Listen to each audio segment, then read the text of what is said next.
We're about to be joined live by Senator Bernie Sanders, the very influential independent senator from Vermont. Senator Sanders, we've been talking about all night because although he's an independent senator from Vermont and has his own world as a United States senator and has for a long time, he plays an outsized role in Democratic Party politics, particularly right now. Senator Bernie Sanders has endorsed a number of candidates who are running tonight, who we've been talking about already. In Missouri, for example, Senator Sanders endorsed former Congresswoman Cori Bush, who has fallen short tonight in her effort to get her seat back from Wesley Bell. In Michigan, Senator Sanders' endorsed candidates are running quite strong. He's backed William Lawrence, who's running in the 7th Congressional District. You see the results here. William Lawrence leading right now with 44% of the vote in that Democratic primary. In Michigan, Senator Sanders has also backed Donovan McKinney. Donovan McKinney is challenging an incumbent Democratic Congressman, Sri Thanadar. And you see, again, a very small amount of the vote in here, only 7% in. But Donovan McKinney clearly, at least at this early stage, running strongly against that Democratic incumbent congressman. Senator Sanders has also, as you probably know, endorsed Democrat Abdul El-Sayed and campaigned with him in the Michigan Senate primary against Haley Stevens. These are the results thus far in that very closely watched Senate primary. Look at that, 48.2 to 48.1. Not a hair's breadth between them at this point, with 1/3 of the vote in. We're going to be watching this vote very closely as it comes in. At the moment, Senator Sanders' campaigns with these candidates and his endorsements has put wind in the sails of these folks and has also contributed to a national narrative around not only his personal influence, but the influence of his kind of politics, his kinds of policy, and his kind of bottom-up campaigning.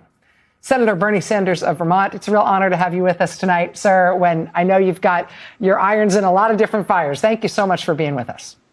Well, thanks for having me, Rachel. So tell us about your strategy approaching primary nights like this and this overall primary season, how you've chosen which candidates to get behind and what you want the impact of your endorsements and your work with these candidates to be. Well, what I am looking for, and progressives in general are looking for, are candidates who understand that the current economy is broken, it is rigged, that working people all over this country are at their wits' end. They're seeing the very rich getting richer while they are struggling. So first of all, we want candidates who have the guts to take on the billionaire class that today has unprecedented economic and political power. Second of all, we want candidates who understand, and I think Simone was just talking about this a moment ago. You're not living in a democracy when billionaires can buy elections. And it's not just Elon Musk spending $270 million to elect Trump, or saying he's going to spend another $100 million to elect Republicans to the Congress. Right now, you're seeing in Michigan. And what is so extraordinary about this race right now, Rachel, I have never seen anything like it. You're having a candidate, Abdul El-Sayed, taking on the entire national Democratic leadership, the Michigan Democratic leadership, and he's taking on something like $60 million in super PAC funding, half of which comes from AIPAC. And as of right now, he is a few points ahead. We'll see what happens later on. And all of that tells me that we need candidates who have the guts to speak to the struggling of the working class of this country, stand up to billionaires, and those are the kinds of people we like supporting. Senator, it's Simone. Good to see you. I am interested in your take. Obviously, there are a lot of people that have a lot of things to say about you. We have talked about you on this panel here tonight. And there are many folks in the Democratic Party apparatus that will say, oh, but Senator Sanders isn't a Democrat. And I like to remind people that you have consistently, every time you ran for president, have ran on the Democratic ticket, and you are supporting candidates that are also running as Democrats. Why have you made that decision? Why is that important, given the structure of our party apparatus? Because I think this is a conversation that's going to dovetail into November. Well, I think, let's be clear.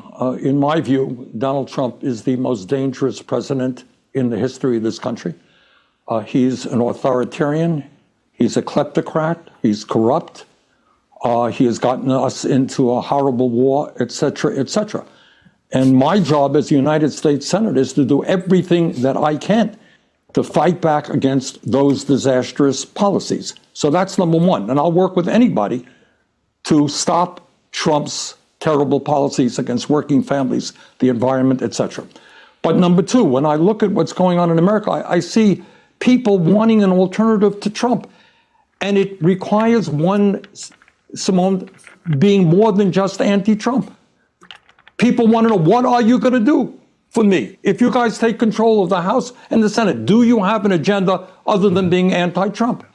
And the candidates that we are supporting say, you know what? Healthcare is a human right. We should not be the only major country not to guarantee healthcare to all people. You know what? We should raise the minimum wage to a living wage. We should get billionaires out of politics. We should, at a time of massive, unprecedented economic inequality today, income and wealth inequality, yeah, you got to demand that the billionaires start paying their fair share of taxes. We're the wealthiest country in the history of the world. We can provide wealth for all of our people. And I think out there, there's a hunger for that kind of ideology, that kind of belief that as a great nation, we don't have to have the highest rate of childhood poverty of any major country on earth.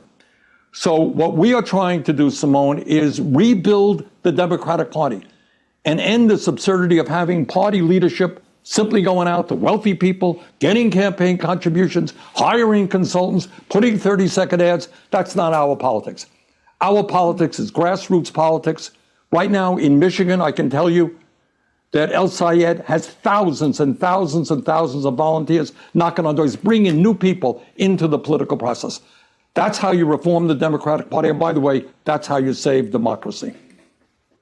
Senator, it's Lawrence O'Donnell. I have a question that I'm going to frame in jest, which is, are you now or have you ever been a member of the Democratic establishment? And let me just ask, Senator. I'm not going to take the fifth on that one, Larry. Okay. I will not take the fifth. No. I will answer you unequivocally. No, I have never been a member of the establishment. And what does it mean to you, Senator? What does that distinction mean to you, the Democratic establishment versus wherever you are in Washington politics? You've been there for 36 years now. You've been a chairman. You've been in congressional leadership. You've been in those rooms. What is that difference between where you stand inside that building and the Democratic establishment, which apparently is mostly in control of the Democratic side of that building?